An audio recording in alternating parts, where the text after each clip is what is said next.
Hey everyone. I haven't done a ramble in a while, and I wanted to do one. I wanted to do one in a game I recently played. It was called Kona. It was a really good game. I thought aesthetically it was very pleasing to the eye. You start off, if I can give a little bit of a spoiler. You start off as a detective who's going to the rural Quebec of Canada, which the game is set in, to solve or just to get work from a mysterious employer who hired you on. But one of the things about this game is just how bad the um, the ending is. The ending is atrocious. It's like one of the most poorly um, put together endings I've seen in a game in a while.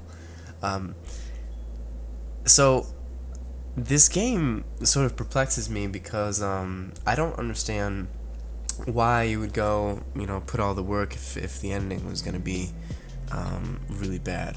You know what I mean? Like if you were just gonna half-ass the ending, why did you put all the work into the graphics, the scripting, the animation, and the soundtrack, and so on and so forth?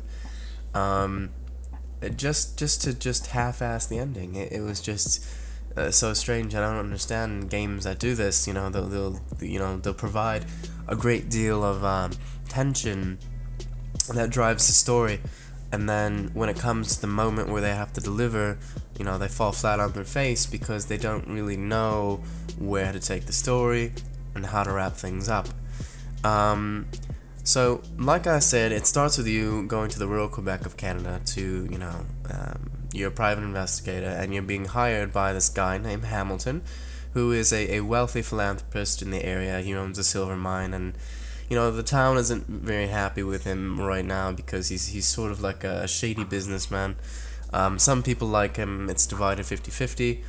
But when you get there, and you arrive at the general store which he has taken over, you find that he's dead on the ground of the general store. So you're left, asking, what happened? What happened? So you have to sort of solve the mystery, surrounding the town and the disappearances of various people. But as you get going and you continue along your little quest, you realize that there's an element of the paranormal at play here, and it sort of entices you to sort of think about the events that may have transpired in a different way. And I thought that was really cool, and it left a lot of room for speculation. But as far as how the game flowed, it was flawlessly executed. But when it came down to story, when it came down to the things that the meat, so to say, it fell flat on its face. Okay. I could go on for it, but I mean, like, sort of, as you go around the town and you see all these frozen bodies of the people that live there, and then you're asking yourself what happened, and then you're finding all these little items so you can get behind an ice wall. And I thought that was kind of sort of not that interesting. I really thought what this game did well was how aesthetically pleasing it was. The atmosphere was fantastic. The sense of tension was great. And even some of the flashback elements that they tossed in there were really good. There was tons of exposition, but very little, in the way of climax, in the way of, delivering action. There wasn't really any enemies. There was like these wolves that would jump out of the snow and you would have to shoot them with your pistol or your rifle. And that was really it, beyond you grabbing a whole bunch of items around the map in order to advance to this next stage, which, by the way, was complete bullshit. You're sort of just left, dumbfounded at the whole thing by the end.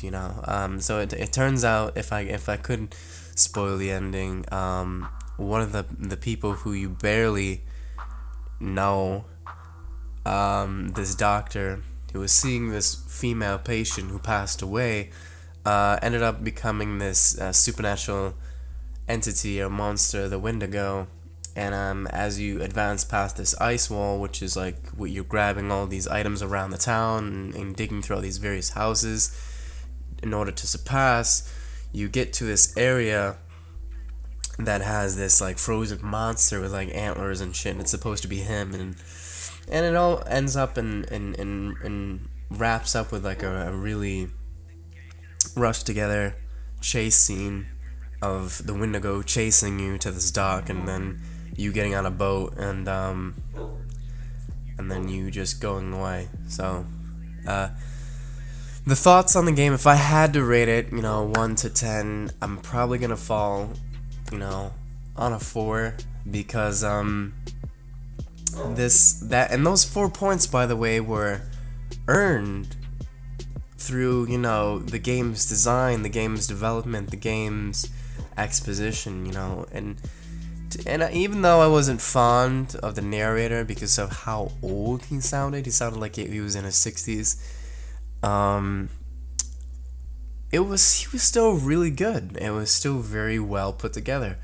But when it came to actually delivering something of substance, something that you could, really think about when things were settled, the game just couldn't deliver on that. So thank you so much for watching. That's been my little ramble on Kona. I hope you enjoyed it, and feel free to subscribe and click on another video. Thanks, guys.